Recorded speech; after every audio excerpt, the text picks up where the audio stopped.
मैं फरहान और आप देख रहे हैं इंडियन मीडिया बुक। आज हमारे साथ एडवोकेट ताहिर साहब हैं और हम बात करेंगे आईएमए के बारे में। ताहिर साहब, बहुत बहुत शुक्रिया स्टूडियो आने के लिए। ताहिर साहब, काफ़ी लंबा अरसा हो गया और आईएमए के जितने इन्वेस्टर हैं काफ़ी परेशान हैं कि क्या हो रहा है। एक ऑक्शन भी रखा गया था रिसेंटली, वो कैंसिल हो गया। बहुत लोगों का ये कहना है कैंसिल इसलिए हो गया था कि लोग नहीं आए थे। तो इसको आप कैसे देखते हैं? सी कि बेसिकली आजकल के ज़माने में थोड़ा मार्केट टाइट है फाइनेंशियली, और बहुत सारे यही एक ऑप्शन है, बहुत सारे ऑप्शंस कैंसिल होते हैं। रही बात ये, क्योंकि इसमें बहुत सारी प्राइम प्रॉपर्टीज़ हैं और क्योंकि लोग इस पर बहुत नज़र लगा रहे हैं, तो जो कैंसिलेशन हो गया तो बहुत बड़ी बात है ये। मगर जैसे उन्होंने लोगों का मानना है, या कुछ लोग सोचते होंगे कि भाई वाइट पब्लिसिटी नहीं हुई है, उसकी वजह से कैंसिल हुआ है, तो ये भी एक रीज़न हो सकता है।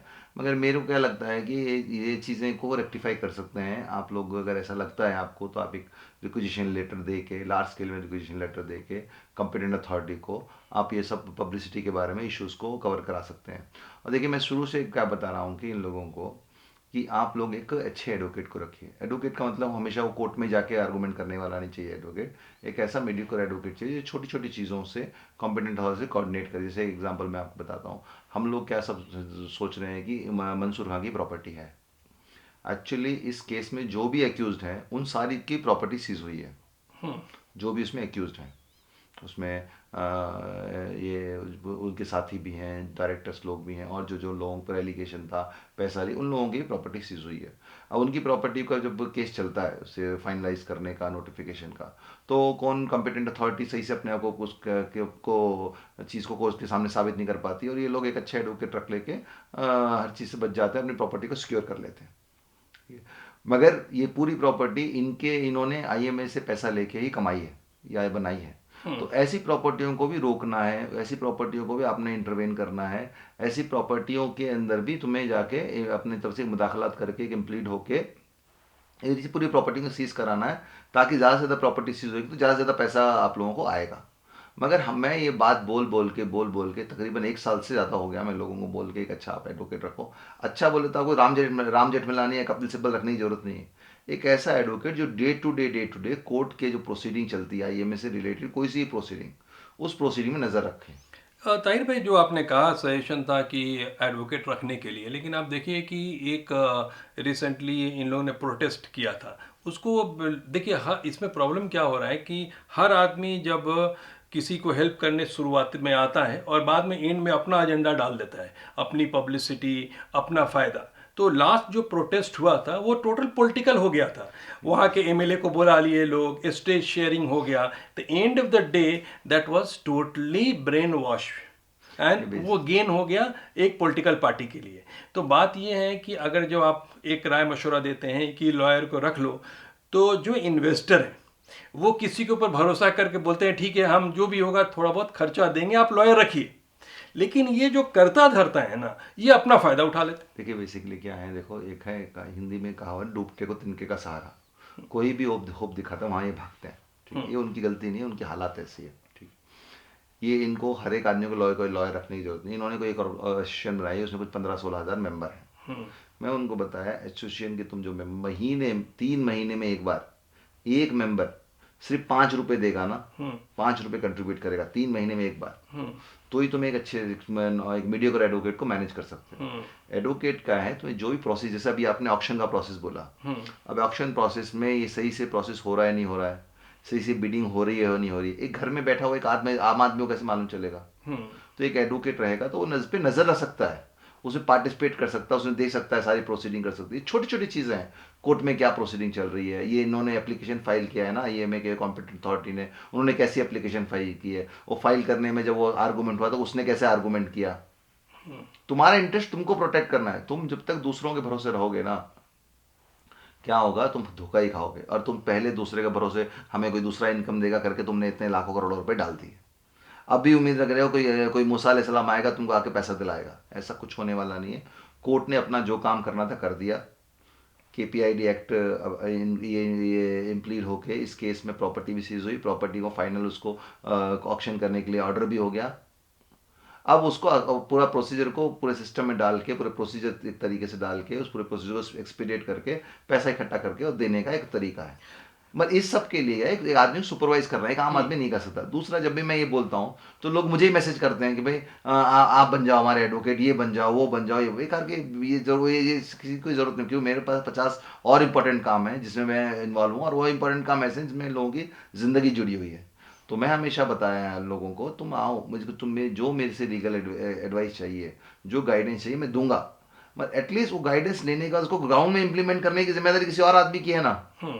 कोई करने को तैयार ही नहीं होता, क्या नहीं, करें। लेकिन जो लेता है ना वो अपने आप का फायदा उठाने लग रहा है। नहीं, देखिए मैं क्या बताना चाह रहा हूँ, ये असल में प्रॉब्लम क्या हो रहा है। अब मैंने बताया एसोसिएशन वालों को, भाई तुम्हें जाओ जाके कुछ करो। वो लोग क्या करे, ये बात एमएलए के पास गए, लोकल एमएलए जो है शिवाजी नगर का, उसके पास गए। उन्हें क्या बोल दिया, मौका देख के कि भाई ये लोग पैसे से आगे पीछे हो रहे हैं, मैं एक काम करता हूँ, मैं पैसा देता हूँ। हम्म। उन्हें पैसा दिया है नहीं दिया एक अलग बात है, और उन्हें बोल दिया। हम्म। बोल दिया इन्होंने, क्या जोश में आके वो चलेगा। हम्म। बल्कि ये चीज़ें नहीं, ये मेरी क्या एडवाइस है सारे इन्वेस्टर्स को, आप किसी के भरोसे मत जाइए। उसने एडिशनल आगे बढ़ के मदद कर दी तो उसकी मदद ले लीजिए, मगर उसके भरोसे मत रहिए। अपनी अपने आपने जिम्मेदारी समझ के छोटा बहुत कंट्रीब्यूशन, तुम्हें क्या भी करने का नहीं है। तुम एक कप चाय पीते हो ना दिन में, उस एक कप की चाय का पैसा तुम्हें 3 महीने में एक बार देना है। जी।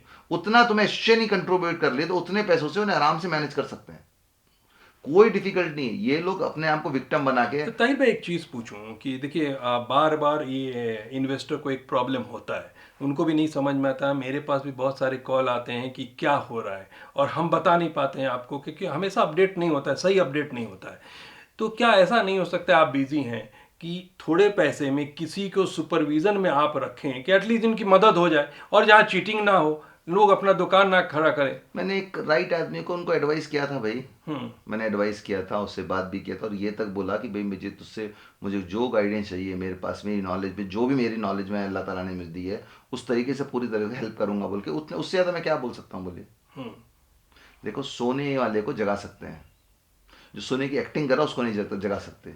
ये जो लोग भी इसमें इन्वॉल्व हैं, सोने की एक्टिंग कर रहे हैं। हाँ, तो वो आपका एडवाइस इसलिए नहीं लिए होंगे क्योंकि उनका एजेंडा इसमें नहीं बनता है नहीं ना। नहीं, जो भी रीज़न होगा तो उनका, प्रॉब्लम मैं ये क्या नहीं, बताऊँ। देखिए देखिए रीजन क्या होता है, देखिए ये बहुत क्लियर है कि देखो अगर किसी का फायदा नहीं है तो उस चीज को नहीं करना चाहता है। देखिए, इसमें जो भी लोग मुझसे आते हैं एडवाइस, उनमें उन लोगों का ही फायदा है, क्योंकि उन लोगों ने करोड़ों लाख रुपए इन्वेस्ट करके हैं। इस प्रोसीजर में जितना भी एक्सपीडिएट होएगा, जितना भी सुपरवाइज होगा, जितनी जल्दी काम होएगा, पैसा आएगा, तो उन लोगों को ही फायदा है। जी। इसमें ना मेरा फायदा है, या जो एडवोकेट जो बेचारा काम करेगा उसका भी कोई फायदा नहीं। वो देंगे 15-20 हज़ार महीने में। एक एडवोकेट 15-20 हज़ार कोई प्रॉब्लम एटलीस्ट नहीं है। कम्युनिकेशन क्लियर हाँ, होगा। एटलीस्ट क्या होगा, तुमको मालूम चले क्या चल रहा है, कहाँ पर कुछ ब्लॉकेज आ रहा है, कहाँ पर चीज़ें रुक रही हैं, और किसी को कैसे इनकाउंटर करना। ये इन लोगों के अंदर, इनको क्या हो गया, इनको किसी ने आदमी ने बोल दिया ऐसा होगा, वहाँ भाग जाते हैं लोग। किसी ने बोल दिया वैसा होगा, वहाँ भाग जाते हैं। किसी ने ऐसा बोल दिया, वीडियो बना के वहाँ भाग जाते हैं। तो इस चक्कर में ऐसा हो रहा है। इसका एक सिंपल सा प्रोसीजर है, क्योंकि देखिए पूरी चीज़ें कोर्ट के सामने है, पूरी चीज़ें सीज हो चुकी हैं, पूरे एक्यूज लोग हैं, उनकी प्रॉपर्टी सीज हुई है। अभी एक्यूज लोगों की प्रॉपर्टी को जल्दी जल्दी जल्दी क्या करना है, उसको नोटिफिकेशन फाइनलाइज करके ऑक्शन करना है। तो हम लोग सिर्फ एक मंसूर बेचारे के पीछे पड़े हैं। जी। उसके अलावा छोटे छोटे 4-5 और मंसूर हैं उसके साथ। उसको हमें पकड़ना है, उन लोगों को। मंसूर को तो पकड़ लिया, उन्हें कब्जे में आ गए, उसकी प्रॉपर्टी आ गई है। मगर जो छोटे छोटे लोग हैं उनको हम छोड़ दे रहे हैं। उनको भी हमें पकड़ना, उनकी प्रॉपर्टियों के ऊपर भी जाना है। दूसरी एक और चीज़, सबसे इंपॉर्टेंट बात देखो, लीज का था, एक लीज का अमाउंट जो इनकी लीज थी, उसमें 100 से 150 से ज़्यादा लोग हैं लीज के। वो कितनी मुश्किल हो रहे थे, उनको मैं सजेशन दे के, कंपिटेंट अथॉरिटी से बात करके एक सोल्यूशन निकाल के, विन विन सिचुएशन दोनों को करा के काम कराया। मगर अभी तक वो लोग 100 में से सिर्फ 5 या 6 लोग ही जो अपना उस प्रोसीजर को एक्सेप्ट करें। अभी 95 लोग पड़े हुए, यानी 95 प्रॉपर्टीज। एक तो 95 लोगों का लीज का अमाउंट वो एक डिस्प्यूटेड है, प्लस 95 लोगों की प्रॉपर्टी जो है, 95 प्रॉपर्टी डिस्प्यूटेड है। अगर वो भी डिस्प्यूट सॉल्व लगा तो वो भी एक 30-40-50 करोड़ की प्रॉपर्टीज है। तो ये छोटी छोटी चीजें क्या होती है, एक अंडरस्टैंड करके सही सजेशन लेकर रिजॉल्व की जा सकती है। ये लोग सही सजेशन करके रिजॉल्व करने को तैयार नहीं है। जी। ताहिर भाई, 2 दिन पहले एक कॉल आया था बीजापुर से, किसी ने कॉल किया कि साहब मुझको सीबीआई से, बेंगलोर से कॉल आया है और उन्होंने हमको बुलाया है।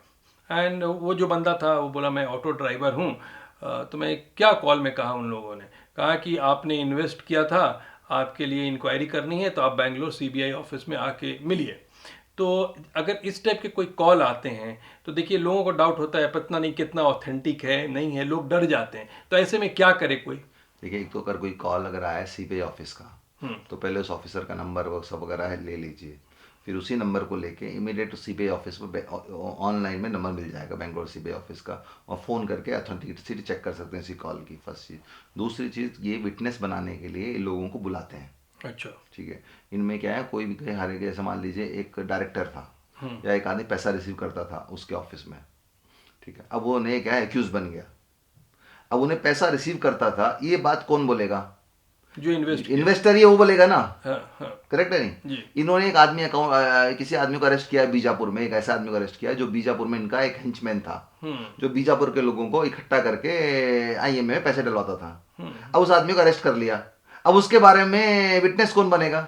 बीजापुर का ही आदमी बनेगा ना। जी जी जी। हमारी कम्युनिटी का पता है प्रॉब्लम क्या है? आप यकीन नहीं करोगे, क्रिमिनल केस में हम कंप्लेंट देते हैं ना, कंप्लेंट देने के बाद एक ना दिन तो हमें कोर्ट में जाना है विटनेस बनने के लिए। वो पुलिस वाला फोन करता है उनको विटनेस समन सर्व करने के लिए। वो गांव छोड़ के नलमंगला जाके मुझे फोन करते हैं, ऐसे ऐसे पुलिस वाला आया था, मेरे को ऐसा दिया था, वो दिया था, मैं छुप के फोन कर रहा हूँ बोल के। तो ये हमारी कम्युनिटी कमजोरी है। तो अवेयरनेस की कमी हो जाती है। अवेयरनेस से ज्यादा क्या है, उनको कोई चीज सही से मालूम ही नहीं क्या करना है बोल के, फोन से डरते हैं, करते हैं। किसी चीज से बचना नहीं है, फेस करना है, बात करना है। और ये ऐसा चीज होती है कि विटनेस बनाने के लिए चाहिए होता है उन लोगों को। हाँ, तो आपने कहा कि अगर ऐसा रहे तो नंबर को पर वेरीफाई करके कर जाके सकते हैं, आराम से बात मिलने में कोई दिक्कत नहीं। करेक्ट, उसमें कोई भी मिलने में कोई प्रॉब्लम नहीं है क्या? अभी तो अब ये बताइए ताहिर साहब कि बहुत सारे लोगों को ये लग रहा है कि इतना लंबा हो गया, हर्ष गुप्ता का ट्रांसफ़र हो गया है, नए ऑफिसर आए हैं, काम काफ़ी स्लो हो गया है, कि लोगों को अब नाउमीदी हो गई कि नहीं मिलेगा। क्या लगता है? नहीं, बेसिकली क्या है, देखिए, जब हर्ष गुप्ता जब ट्रांसफ़र हुआ, उसको ट्रांसफ़र को कैसे रुकाना बोल के ही मैं बताया था, उसके खिलाफ कैसे जाना बोल के ही बताया था, लोगों ने नहीं किया। ठीक है। इवन हर्ष गुप्ता साहब थे जब, उस टाइम में जो प्रोसीजर में जो लैप्सेस हो रहे थे, उस प्रोसीजर के लैप्सेस को कैसे ठीक करना बोल के ही मैंने लोगों को बताया था, लोग उसमें भी नहीं करे। अब नया आदमी आया है, उसको कैसे तुम्हें इम्प्लीमेंट करके उसको कैसे इसको स्पीड अप करना, उस ऑफिसर को कैसे अकाउंटेबल बनाना, इसके बारे में मैंने बताया, तब भी लोग नहीं कर रहे। मैं तो सिर्फ बता सकता हूँ, करना उन लोगों को ही है। अगर वो करेंगे तो उनकी मर्जी है, नहीं करेंगे तो उनकी मर्जी है। तुम करोगे, एक स्टेप ट्राई स्टेप लोगे तो कुछ होगा। देखो, मेरे जो जिम्मेदारी थी, मैंने पीआईएल डली, केपीआईडी एक्ट बनवाया। उसमें भी कितनी कंट्रोवर्सी थी उसके टाइम के इम्प्लीमेंटेशन में। केपीआईडी एक्ट नहीं आता, ये नहीं आता, वो नहीं आता, कितनी कंट्रोवर्सी करी लोगों ने। गोल्ड रिलीजिंग का मैंने ऑर्डर दिला के पूरे लोगों को इम्प्लीमेंट कराने का कराया। तो जो मैं कर सकता था वो मैं किया, मगर मैं हर चीज़ नहीं कर सकता, क्योंकि मेरी दूसरी अलग इंगेजमेंट्स है, मैं उस पर मेरा जो ध्यान है। अब मैं ये बोले तो आपके मैसेज आता है, हम लोग बहुत गरीब हैं, अल्लाह तुम्हारी मदद करेगा, ये करेगा, वो करेगा, हम लोगों को तुम साथ मत छोड़ो, हाथ मत छोड़ो, ये सब लोग बोलेंगे। मैं किसी को हाथ नहीं छोड़ रहा हूँ, मैं अवेलेबल हूँ, हमेशा मदद करना चाहता हूँ। और मैं चाहता हूँ अगर आगे चल के इंशाल्लाह मुझे थोड़ी सी भी पॉलिटिकल पावर मिले, तो उस पावर का इस्तेमाल सिर्फ आईएमए के विक्टिमों को नहीं, और जो ऐसे पंजी स्कीमों के विक्टिम्स हैं, और जो भी मुस्लिम कम्युनिटी या दूसरे कमजोर तबके के जो विक्टिम्स हैं, उस पॉलिटिकल पावर को इस्तेमाल करके उन लोगों की मदद करूं। जैसे मैंने लीगल पावर के इस्तेमाल करके हमारे कम्युनिटी को इतनी मदद की, उसी हिसाब से मुझे मालूम है लीगल पावर की एक लिमिटेशन है। तो इसीलिए मैं नेक्स्ट लेवल चाहता हूँ पॉलिटिकल में, इसमें हिस्सा लेकर उससे थोड़ी जो पावर मिले, उस पूरी पावर को अपने तो कम्युनिटी के लिए, और खासतौर पर समाज के कमज़ोर लोगों के लिए मैं कोशिश करूँ। इसके लिए यही मेरी कोशिश है दिन रात बस। जी। तो ताहिर साहब, अब ये है कि आईएमए के जो इन्वेस्टर हैं उनसे यही कहूँगा कि एक जो आपने सजेशन हमेशा दिया है, बहुत दिनों से बोल रहे हैं कि एक लॉयर को हायर कीजिए, उससे अपडेट लेते रहिए। तो मेरा रिक्वेस्ट लोगों से यही रहेगा कि देखिए, बहुत सारे लोग अपने अपने दुकान खोल लेते हैं, अपने फ़ायदे के हिसाब से काम करते हैं। अगर आपको लगता है कि ताहिर साहब आपकी मदद कर सकते हैं, एक छोटा सा अमाउंट आप लोग सेट करें, इनके अंडर में किसी को जूनियर को रख के। मेरे अंडर में जूनियर नहीं, कोई भी जूनियर अपॉइंट कीजिए, मैं उसको पूरी तरह से गाइड करूंगा। देखिए ताहिर साहब, मैं इसलिए कह रहा हूं कि आप एक सीनियर हैं और आप गाइड कर सकते, इस केस को बहुत अच्छे से जानते हैं, तो लोगों को एक उम्मीद है कि ताहिर साहब के अंडर में काम आसानी से हो सकता है। मैं ना ही सीनियर हूं, मैं एक आदमी को गाइड करूंगा, क्योंकि मैं अगर किसी को अंडर रख लूंगा तो जिम्मेदारी पूरी मेरी आ जाएगी, और मैं इस स्टेज में जिम्मेदारी के लेने लायक नहीं हूँ। मैं लूंगा इंशाल्लाह, जो एज ए मॉरल मेरी रिस्पॉन्सिबिलिटी वो मैं करूंगा। तो चलिए, लोगों को आप सपोर्ट कीजिए, क्योंकि देखिए ताहिर साहब, काफ़ी लोग परेशान हैं, और कुछ लोगों को ऐसा है कि समझ में नहीं आता है क्या करें, और जिसका बहुत सारे लोग फ़ायदा उठा लेते हैं। लोग सब, अब देखिए, जो आदमी को लगता है कि इन्फॉर्मेशन नहीं मिल रहा है, सामने वाला कोई बंदा ज्ञान देता है, तो उसको 2 रुपया दे भी देते हैं। बेचारे जिनके पास कुछ नहीं है वो भी पैसा दे रहे हैं। नहीं, करेक्ट है। जो तो परेशान लोग हैं, ये बात तो मानूंगा, मगर आप बोले कुछ मालूम नहीं बोल के नहीं मानूंगा। इन लोगों को मालूम था कि ये पॉन्जी कंपनी जाके इन्वेस्टमेंट किया है, देखिए तो ताहिर साहब, गलती है वो। ये जो हो गया, अब उसको लेकर तो छोड़ दीजिए, अब इंशाल्लाह इसको सोल्यूशन करने के बारे में हम देखेंगे इंशाल्लाह। ताहिर साहब, बहुत बहुत शुक्रिया इस पर बात करने के लिए। Thank you so much watching Indian media book.